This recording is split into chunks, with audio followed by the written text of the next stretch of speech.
Bienvenue dans les Chats d'Isa, le podcast qui fait pétiller la joie.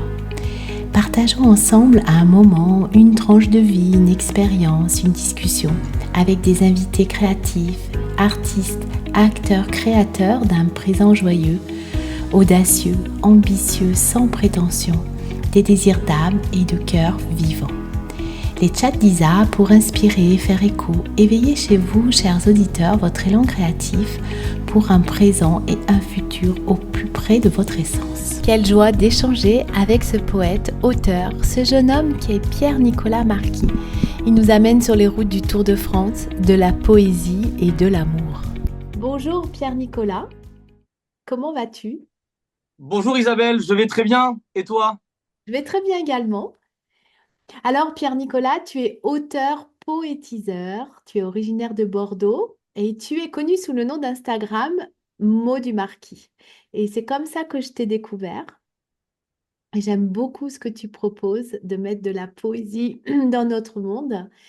Et depuis ton plus jeune âge, lorsque tu es face à un chagrin, une déception, une contrariété, bah, soit tu enfourches ton vélo, la selle de ton vélo, on dit exactement, ou tu prends un taxi et tu pars. C'est vrai. Je suis un fuyard, comme je m'amuse à le dire. Alors après, je vais te poser la question parce que j'ai découvert dans ton ouvrage, et c'est le but, on va en parler, donc Mémoire en roue libre, on va aussi parler de ce magnifique livre, justement à propos du vélo, parce que ta grand-mère te fait découvrir le Tour de France en 2003. Et en fait, tu fais du vélo tout petit, et toi, ton rêve, ben, c'est de faire partie de ces grands coureurs cyclistes. Et justement, tu décides de partir suite à une rupture amoureuse. Tu pars dans les Pyrénées à vélo et tu traverses de part en part depuis la Méditerranée jusqu'à l'Atlantique, jusqu'à Biarritz. 800 kilomètres à vélo et vous êtes un petit groupe et vous faites ce voyage au profit de la recherche contre enfin, pour la fondation Alzheimer.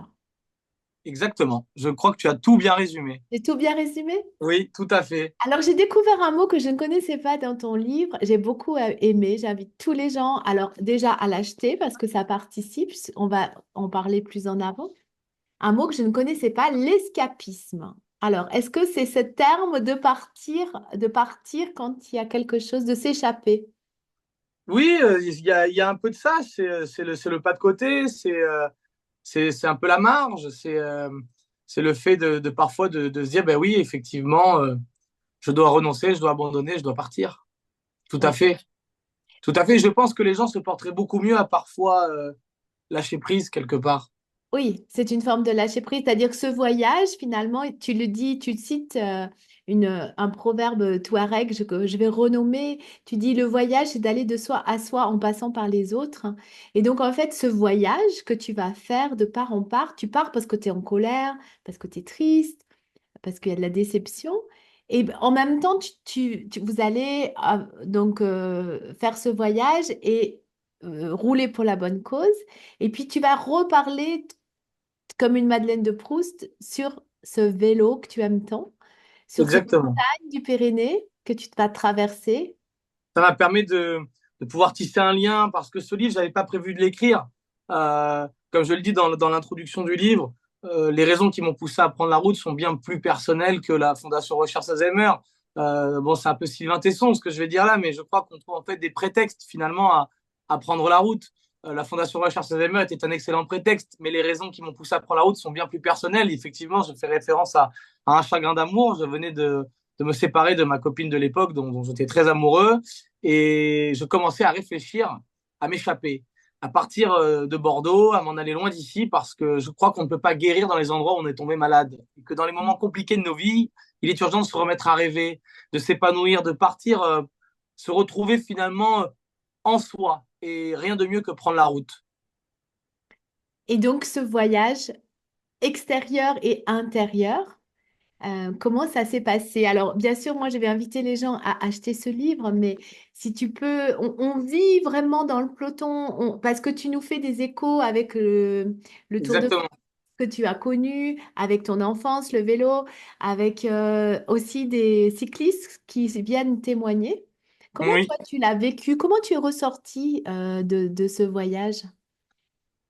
J'en suis ressorti forcément transformé parce que quelle que soit la destination, quel que soit le pays, quelle que soit la raison, je crois qu'on ne revient jamais le même d'un voyage. Eh oui. Obligatoirement, il se passe des choses en nous. Les interrogations ont changé, les réponses sont peut-être pas celles que l'on attendait.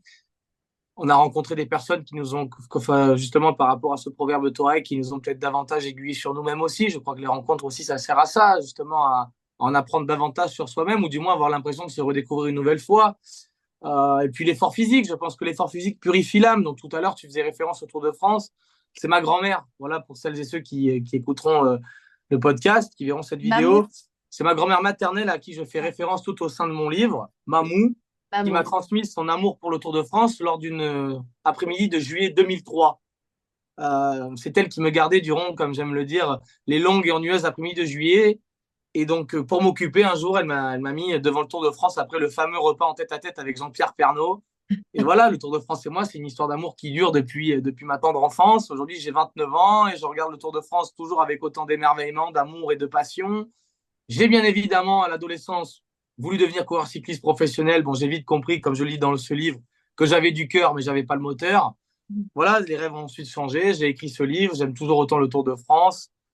Et ce livre, c'est une façon de rendre hommage au Tour, à ma grand-mère, à nos souvenirs, et puis de montrer surtout que rien n'est grave et que rien ne dure, que tout passe. Ouais. Elle est toujours là, Mamou? Elle Elle est a... toujours là, mais on va dire elle est là physiquement, mais intellectuellement, elle n'est plus trop là. Mhm. Elle est, on va dire, atteinte aussi de la maladie d'Alzheimer maintenant. D'accord. On va lui rendre hommage. Alors justement, dans ce livre, tu parles donc de ces étapes, hein, parce que finalement, on a l'impression que ça dure longtemps, mais ça dure pas si longtemps que ça. Vous avez fait ça sur un temps très raccourci. Tu Une parles dizaine de de jours. ouais, une dizaine de jours, tu parles du Tourmalet, tu parles de tous ces grands mythes du cyclisme. Et à l'intérieur de ça, c'est comme dans la vie, en fait, tu dis, ben, parfois tout semble perdu, fini, en échec, plus d'énergie. Et le lendemain, il y a comme une magie qui s'est opérée, on est à nouveau en forme, on voit la vie différemment, le ciel est bleu. Bah oui, je pense que aujourd'hui est la chance de pouvoir faire ce que l'on n'a pas su faire hier. Chaque jour est une nouvelle chance et je pense que c'est comme ça qu'il faut voir l'avenir et qu'il faut peut-être même voir la vie, je dirais. Il est vrai que sur nos vélos, ça a été compliqué. Donc, comme tu l'as résumé tout à l'heure, Perpignan-Biarritz, en passant par tous les grands cols mythiques, on a quand même fait 1000 km en l'espace de 8-10 jours, 20 000 mètres de dénivelé. On a fait quasiment on a escaladé une trentaine de cols.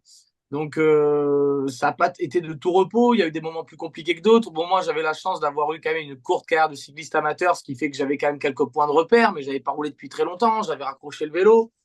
Donc, ouais, ça a été intense. Et le fait justement qu'on doit tous les jours Mm. repartir quelque part, entre guillemets, à la guerre, au combat, bah, le fait d'avoir la Fondation Recherche Alzheimer, pour qui on fait ce voyage, c'est aussi un soutien moral. Le fait qu'on soit entre équipiers, il faut savoir qu'on ne se connaissait pas au début de ce voyage, ça a été aussi un précieux soutien parce que c'est finalement sur le vélo qu'on s'est vraiment rencontrés. Donc tous ces adjectifs-là réunis font qu'on en arrive parfois à oublier la douleur dans des grands moments de douleur. Et puis parfois, tu as l'impression que comme tu roules sur les routes mythiques du Tour de France, C'est un rêve de gosse. oui, et tu as l'impression qu'en fait, tous tes, comment dirais-je, tes idoles, tes mentors de cyclisme, eh bien, elles sont là avec toi et que finalement, tu repenses à ça, comme tu connais bien le tour, et ben, tu dis, ben là, il n'a pas lâché, là, il a fait ça, ça, et donc, Exactement. il y a une Exactement. identification. Bah, ce qui est fantastique, c'est que la mémoire du Tour demeure dans cette région. Les Pyrénées, c'est un siècle d'histoire avec le Tour. Il y a carrément des endroits sur la route où on passe où il y a des petites stèles qui sont notées avec marqué ici Raymond Poulidor a perdu tout espoir de remporter le Tour de France en 1900. Je dis des bêtises, mais voilà, chaque moment décisif du Tour sont marqués sur la route. Il y a encore les tags des Tours des années précédentes. J'ai vu par exemple Bahamontes, Fedrigo qui est un coureur qui est aujourd'hui à la retraite mais qui a écrit dans mon livre. Enfin, c'est quand même assez incroyable. Donc j'étais vraiment en immersion et je me suis dit ah, je suis en train de réaliser un rêve de gosse aussi. Hmm. Je suis en train de réaliser un rêve de gosse et ça, c'est important de réaliser ses rêves aussi. Ouais. Et puis, ce que tu notes bien, c'est aussi l'important d'avoir une idole, d'avoir un mentor, d'avoir Mhm. quelle que soit une figure, en fait, qui nous amène à nous dépasser. Oui, et puis des modèles surtout de qui s'inspirer. Mmh, Je pense que c'est important. Mais il y a pas d'âge même pour avoir des idoles. Je pense qu'un adulte peut avoir un idole, bien peut sûr. être fan de quelqu'un. Et je trouve ça important parce que c'est un point de repère. Et je pense que normalement, quand on est fan de cette personne-là, c'est parce qu'en revanche, cette personne-là fait des choses bien ou qui font du bien. Donc, quelque part, ça nous encourage aussi à nous à aller vers ce bien-là et peut-être répandre aussi ce bien. Oui, Et moi, c'était Mark Cavendish. Voilà, je vois un peu où tu voulais en venir. Voilà, oui. dans ce livre, il faut savoir que je rends hommage à Mark Cavendish, qui est l'homme aux 35 victoires d'étape sur le Tour de France au cours de sa carrière, qui devance Merckx aujourd'hui, Eddy Merckx, le roi des Belges. Et donc voilà, j'ai dédié tout un chapitre parce que Mark Cavendish, c'est un souvenir d'enfance. C'est Madeleine de Proust. Voilà, c'est le coureur qui m'a donné l'envie de faire du vélo après que ma grand-mère Mamou m'ait fait découvrir le Tour de France.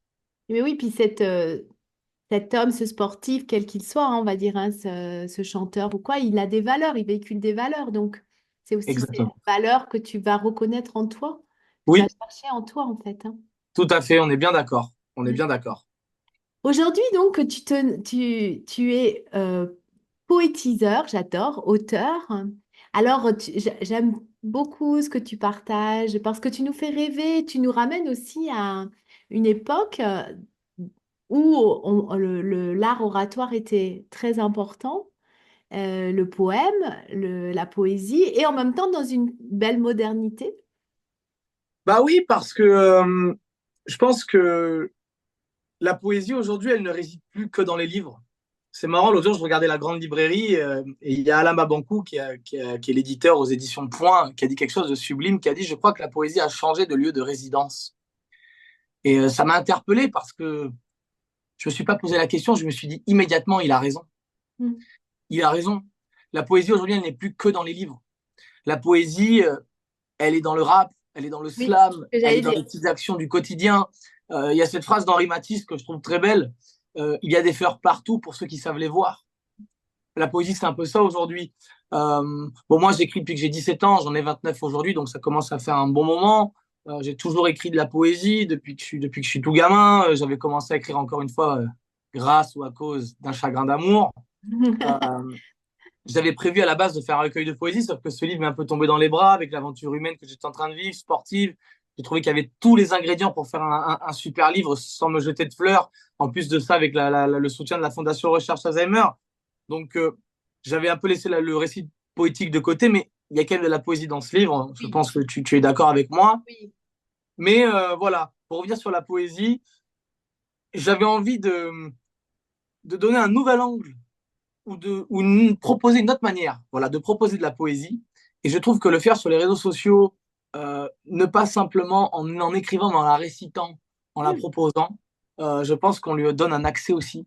Il y a beaucoup de gens qui prennent pas le temps de lire ou qui n'ont pas le temps c'est vrai. ou qui n'en ont pas l'envie. Donc, proposer les choses parfois sur un support différent peut capter quelqu'un qui n'aurait pas été capté à la base. Mais finalement, tu utilises une scène qui sont les réseaux sociaux Ouais. euh, comme le ferait un poète sur une scène de théâtre ou ce que faisaient autrefois les gens. Et c'est dans notre quotidien. Et moi, je trouve ça formidable. Ben oui, après la poésie, le but de la poésie, c'est de se faire du bien. Je sais pas si c'est de guérir, peut-être que c'est d'apaiser. C'est aussi pour rassembler. Et je Oui, pense qu'aujourd'hui, sur les réseaux sociaux, contrairement à ce que beaucoup de gens pensent et disent, il n'y a pas que du mauvais. Euh, oui, il d'accord. y a du bon et du mauvais partout. Partout. Et la poésie sur les réseaux sociaux, on en voit de plus en plus et je trouve ça encourageant parce que ça veut dire Oui. qu'il y a de plus en plus de gens qui se mettent à écrire. Est-ce qu'il y a autant de lecteurs? Je ne sais pas. Mais en tout cas, il y a des gens qui cherchent à aller mieux. Et je pense qu'on peut embellir le monde en cherchant à aller mieux soi-même. Oui. Et la poésie est une des clés. Au début, on écrit pour soi, j'imagine, tu as écrit pour toi, puis après tu as eu envie de le partager. Exactement, on écrit toujours pour soi. Je pense qu'il ne faut jamais perdre la notion, à partir du moment où on partage, que l'on fait toujours les choses pour soi. Moi, j'ai commencé à écrire pour moi, exactement. Et aujourd'hui, je m'amuse à dire que j'écris pour moi, mais avec les autres. Voilà, parce qu'avant, j'écrivais pour moi, je ne montrais pas mes écrits. C'était dans des textes, dans des carnets, dans des cahiers, je gardais tout ça. Puis c'est mes amis à qui je partageais de temps en temps une lecture qui m'ont dit, mais Marquis, tu devrais peut-être songer à proposer tes écrits parce que ça peut vraiment plaire, etc. Et c'est vrai que ça a plu et que ça a pris. Mais la notion d'avant tout de le faire pour moi, elle est toujours présente, ouais. Parce que si un jour je perds cette notion, c'est-à-dire que je commencerai à écrire, enfin que je continuerai à écrire, pardon, pour de mauvaises raisons. Ah oui, avec une intention qui peut être déviée en fait de l'intention première qui est de te faire du bien et de jouer avec les mots. Exactement, exactement. En plus, j'aime beaucoup parce que ton nom de famille, il est vraiment, il nous plonge tout de suite dans quelque chose, dans une référence en fait.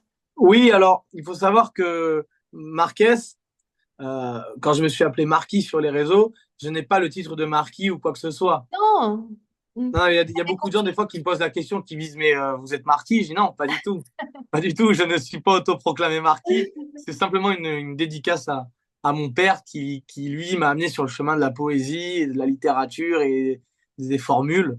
Et c'était un personnage, et mon père, on l'appelait Marquis. Et du coup, en grandissant, on m'a appelé Marquis, petit Marquis. Donc, c'est une façon de lui dire, papa, t'es pas pour rien dans mon parcours.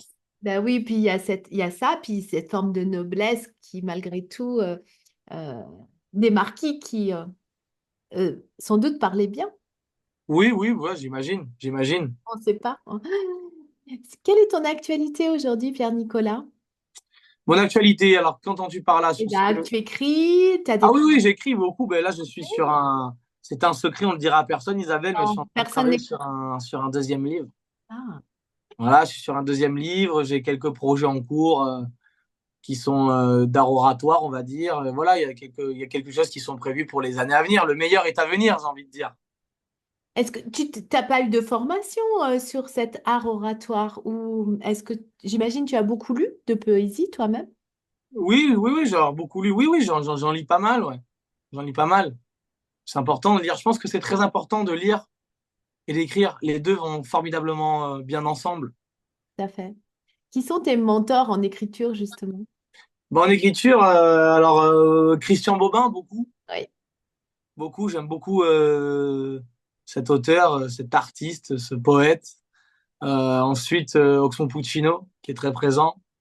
Gaël Faye, des auteurs aussi que j'ai beaucoup lu. Bah, Prévert, bien évidemment.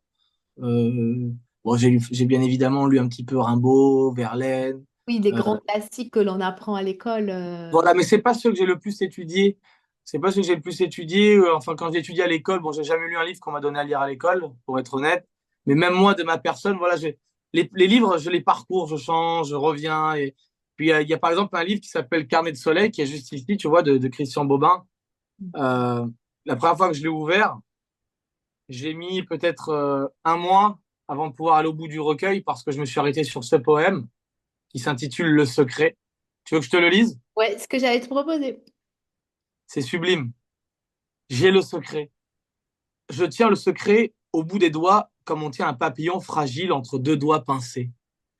Il ne faut surtout pas serrer, pas appuyer, pas en dire trop. Le secret, c'est que le cœur des gens qui meurent explose de joie. Hmm. Et la première fois que j'ai ouvert ce recueil, que je suis tombé sur ce texte, je l'ai refermé aussitôt. Je me suis dit, je suis pas prêt, c'est trop beau, c'est trop puissant pour que je puisse le prendre à sa juste valeur. Et ça a duré peut-être 6 mois. J'ouvrais, je lisais, je refermais. Ouais, c'est magnifique. Ah, c'est puissant.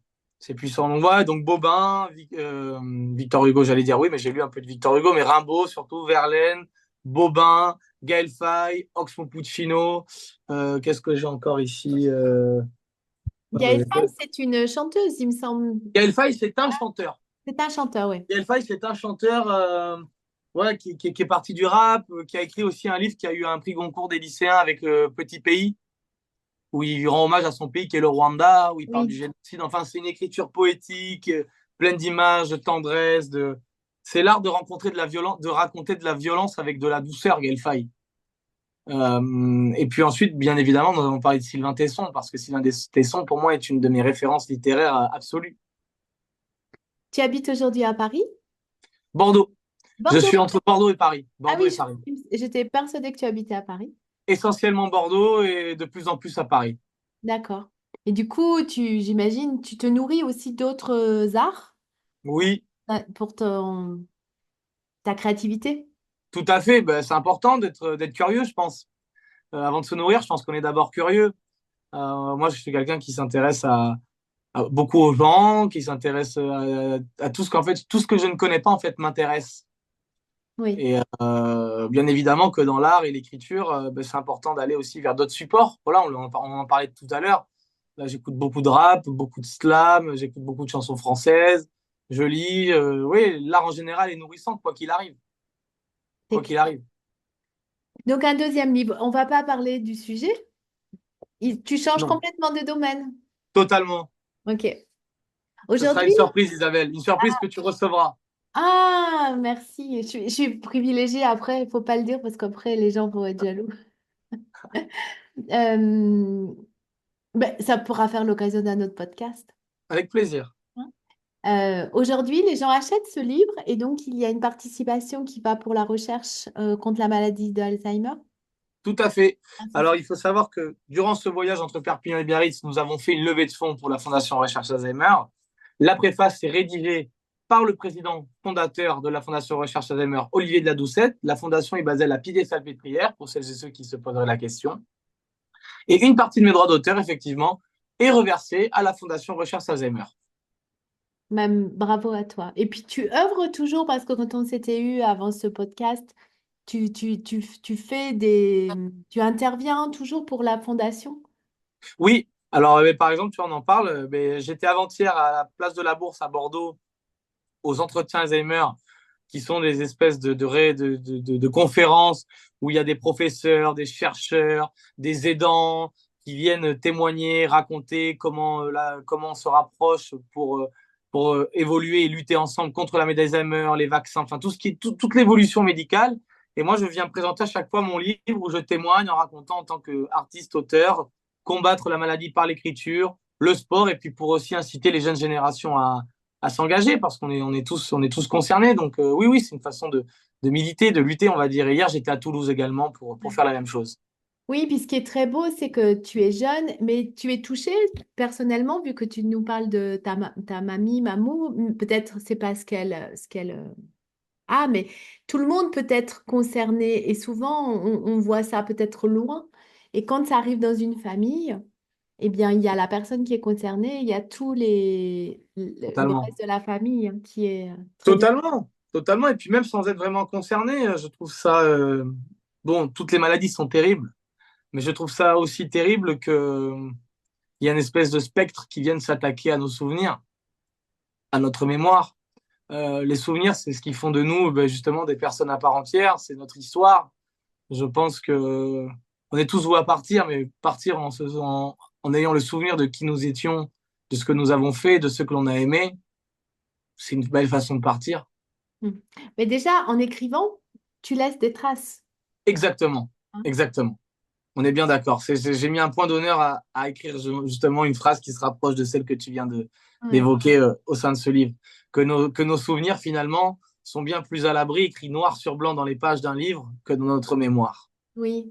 Et moi, j'invite beaucoup de gens à écrire leur histoire. On voit aussi fleurir énormément de livres, je n'ai pas le mot, tu sais, Autobiographique? oui, oui, autobiographique et où, tu sais, des albums où on peut mettre des photos, où une grand-mère va raconter son histoire à ses petits-enfants, va coller des photos. Et Ouais, puis, du témoignage. une forme de témoignage. Alors, bien sûr, ça peut se transformer en produit vendu, mais moi, je trouve l'idée très intéressante parce que on, on ne se rappelle pas toujours de l'histoire de nos parents, de nos grands-parents. On ne pose pas toujours les questions non plus. C'est vrai, c'est Et, vrai. et quand ils sont plus là, ou quand ils n'ont plus la capacité de nous témoigner, eh bien, il nous manque quelque chose. C'est tout à fait vrai, je suis d'accord. Non, mais je pense que c'est important de laisser une trace. En fait, le sens de la vie, c'est de transmettre finalement. Oui, Les gens ont besoin de souvent, on se construit parce qu'on sait ce qui s'est passé avant nous et souvent, on a besoin de réponses à nos questions. oui, Et ne pas avoir les réponses à nos questions enfants, ça peut faire de nous des adultes fragiles. oui, tout à fait. Oui, et puis parfois, ça peut sembler insignifiant, l'histoire des parents, des grands-parents, et finalement, on l'a ancré, mémorisé dans nos cellules, Mais oui, c'est la nôtre. et fait partie de nous. Une famille n'est qu'une succession de chapitres, hein. Oui, c'est C'est bien tout. dit. Écoute, qu'est-ce que tu aurais de plus à nous dire par rapport à tout ce... Je trouve ça vraiment incroyable parce que il y a cette fraîcheur de ta jeunesse et en même temps, il y a une grande maturité. Et moi, je suis vraiment heureuse de t'avoir rencontré. Euh, et cette proposition que tu nous fais, je suis très touchée. Et j'ai pleuré en lisant le livre, hein. Ah Euh, oui? oui, j'ai été touchée. Oui, parce qu'on en a parlé en aparté aussi. Tu le dis, le Tour de France, il fait partie de notre inconscient collectif français, qu'on aime ou pas le vélo.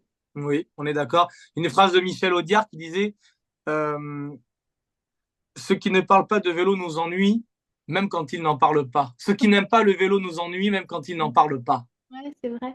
Et j'avais noté, moi, une phrase de Antoine Blondin que tu as mis dans ton ouvrage. Il faut de tout pour faire un monde et il faut du monde pour faire un tour. Oui, Et ce que tu disais, c'est que, tu vois, le Tour de France est passé en bas, nous, de chez moi, et on y est allé. Et on était excités de voir d'abord la caravane, après de voir les coureurs.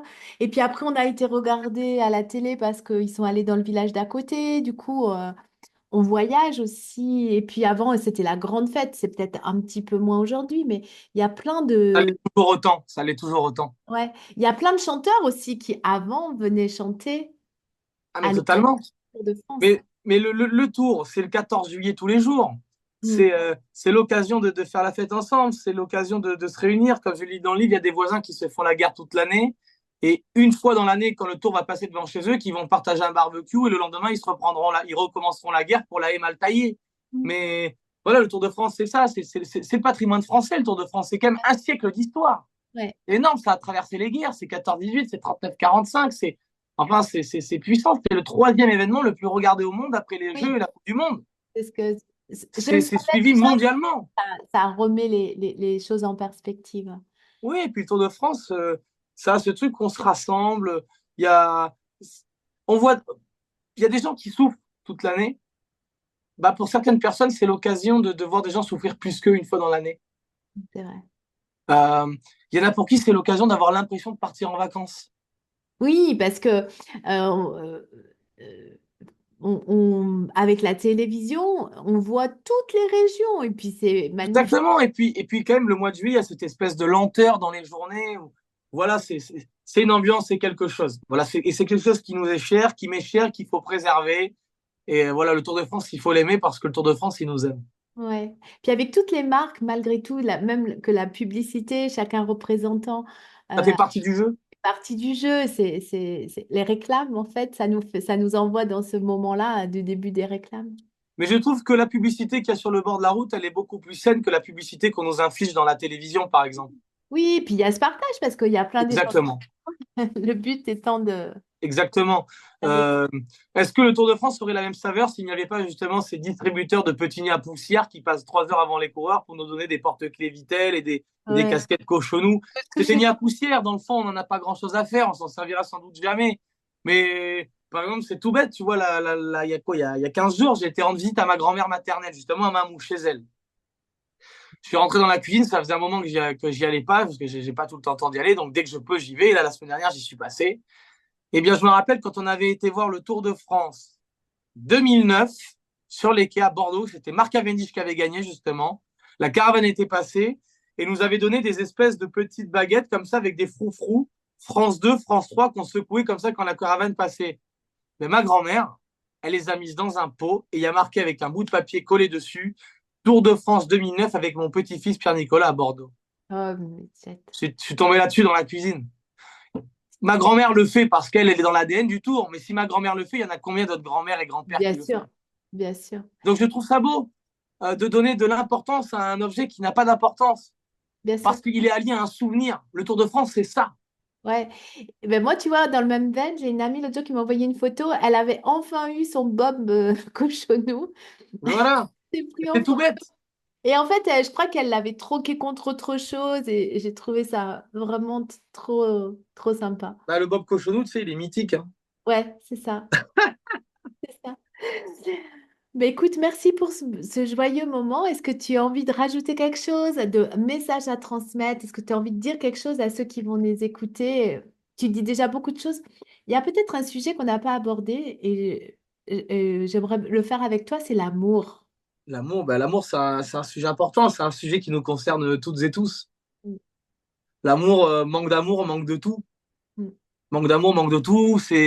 Quand on est gamin, l'amour, c'est ce qui nous empêche de faire des bêtises. En grandissant, il nous en fait faire de belles.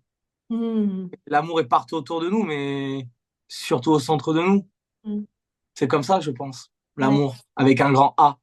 Et justement, est-ce que tu t'es plus aimé après ce tour personnel? Est-ce Je que... pense, je Ouais. pense parce qu'il m'a entraîné à aller vers moi-même. Et je pense que pour s'aimer, on a besoin d'aller vers soi-même. Et quand on n'a pas le courage d'aller vers soi-même ou qu'on passe son temps à se fuir, on sera jamais vraiment heureux et on connaîtra pas le grand amour parce que le grand amour, il y a que soi qui peut se l'apporter. On peut Hmm. pas compter sur les autres. Bien sûr que je nous souhaite à toutes et tous d'être aimés, mais le vrai grand amour commence par soi-même. Voilà, l'amour qu'on se porte, Oui, parce qu'on montre ainsi aux autres à comment nous aimer. oui, et de ne pas protéger son cœur, parce que parfois on protège son cœur par peur de souffrir, par peur d'être blessé, mais on protège son propre cœur contre contre son propre amour. Aussi, c'est vrai, c'est très vrai. Mais je crois qu'il y a toujours une bonne raison à se protéger. Après, il faut voir si cette raison, dans le temps, on en a besoin ou pas. Mais je pense qu'à un moment donné, oui, il faut pas avoir peur parce que c'est comme avoir peur de vivre. Bien sûr. C'est dangereux d'aimer. L'amour n'est pas un jeu, hein, comme je m'amuse souvent à le dire. L'amour n'est pas un jeu, c'est même dangereux. Oui, c'est vrai. Oui, mais sans amour. Mais sans amour, la vie ne vaut rien du tout. Hmm.